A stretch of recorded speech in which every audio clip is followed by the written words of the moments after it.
Selamat bertemu kembali rekan-rekan mahasiswa Fakultas Teknologi Informasi Universitas Flores yang saya cintai.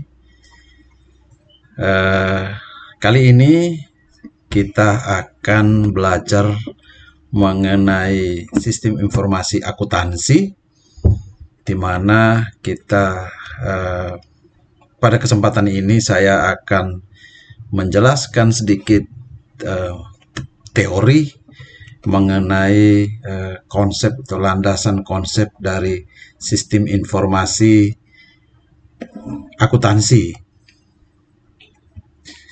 Nah, dilihat dari pengertiannya, konsep sistem informasi akuntansi ini saya ambil dari buku Mulyadi, Sistem Informasi edisi ketiga. Dia menyatakan bahwa sistem akuntansi sendiri adalah organisasi formulir, catatan, dan laporan yang dikoordinasi sedemikian rupa berfungsi menyediakan informasi keuangan yang dibutuhkan oleh manajemen guna memudahkan pengelolaan sebuah perusahaan. Nah, begitu juga dari buku Sistem Informasi Akuntansi menurut Nugroho Wijayanto menyatakan bahwa sistem informasi sendiri adalah sistem informasi akuntansi adalah susunan formulir juga, catatan, peralatan, termasuk komputer dan perlengkapannya serta alat komunikasi, tenaga pelaksana dan laporan yang terkoordinasi secara erat dan didesain untuk mentransformasi data keuangan menjadi informasi yang dibutuhkan oleh manajemen. Nah, begitu pula menurut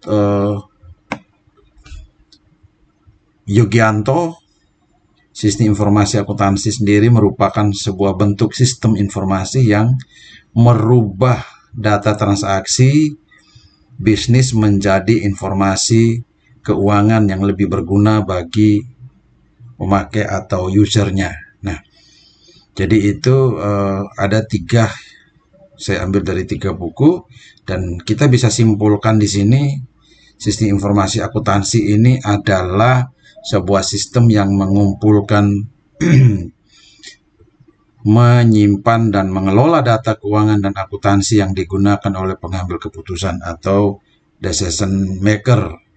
Atau bisa juga sistem informasi yang menggunakan komputerisasi untuk mengelola data keuangan yang berhubungan dengan data transaksi dalam siklus akuntansi serta penyajiannya dalam bentuk laporan keuangan kepada manajemen perusahaan. Jadi di sini terlihat jelas sekali mahasiswaku sekalian bahwa sistem informasi akuntansi ini kita lebih berbicara mengenai uang. Jadi di dalam sistem informasi akuntansi ini isinya memang mengenai prosedur atau standar operasional prosedur mengenai pelaksanaan atau penggunaan terhadap suatu sistem keuangan di mana sudah terkomputerisasi dari semua yang dilakukan terhadap penggunaan keuangan ini. Kita lihat yang berikutnya adalah ruang lingkupnya. Nah, ruang lingkup implementasi aplikasi pada bagian akuntansi atau pembukuan.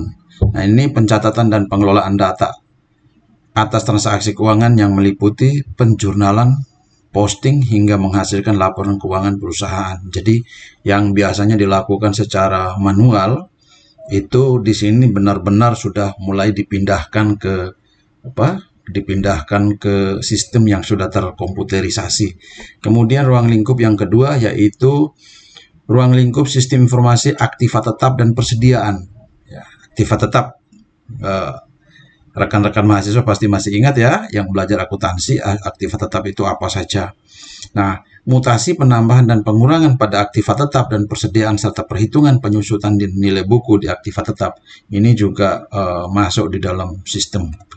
Kemudian yang ketiga adalah ruang lingkup implementasi billing system yang telah terkomputerisasi. Nah, billing atau tagihan pembayaran yang sudah terkomputerisasi ya. Telah terkomputerisasi terdiri dari beberapa subsistem Jadi seperti itu. Nah, kita lihat yang berikutnya adalah, oke, kita lihat pemakai informasi akuntansi. Siapa saja yang memakai informasi akuntansi ini? Nah, secara detail di sini saya akan menguraikan pemakai informasi akuntansi ini ada dua macam, yaitu ada intern dan ekstern, intern perusahaan maupun ekstern perusahaannya. Jadi di intern sendiri itu manajer atau pimpinan perusahaan dan kepala bagian yang menggunakan informasi akuntansi. Nah, itu yang di intern ya. Nah, pimpinan perusahaan itu membutuhkan informasi keuangan untuk tujuan apa saja di intern ini. Ada 3 tujuan besar yang digunakan, yaitu 1, perencanaan ya. Perencanaan. Nah, berdasarkan informasi ekonomi yang tepat dapat disusun rencana yang baik untuk tingkat berikutnya. Jadi itu di perencanaan. Kemudian yang kedua adalah pengendalian. Ya, masih di intern ya. Pengendalian itu berdasarkan rencana dan penerapan sistem akuntansi yang baik yang dapat mengontrol atau menilai jalannya perusahaan ini. Kemudian yang ketiga adalah pertanggungjawaban, yaitu laporan keuangan disampaikan kepada pemilik atau pihak intern untuk mendapat penilaian. Nah, ini yang kalau kita lihat di intern ya, pemakai yang di intern. Kemudian kita pindah yang di sebelah kanan, yaitu yang di sini, yaitu pemakainya ekstern ya, ekstern. Kita lihat yang ekstern. Yang pertama adalah pemilik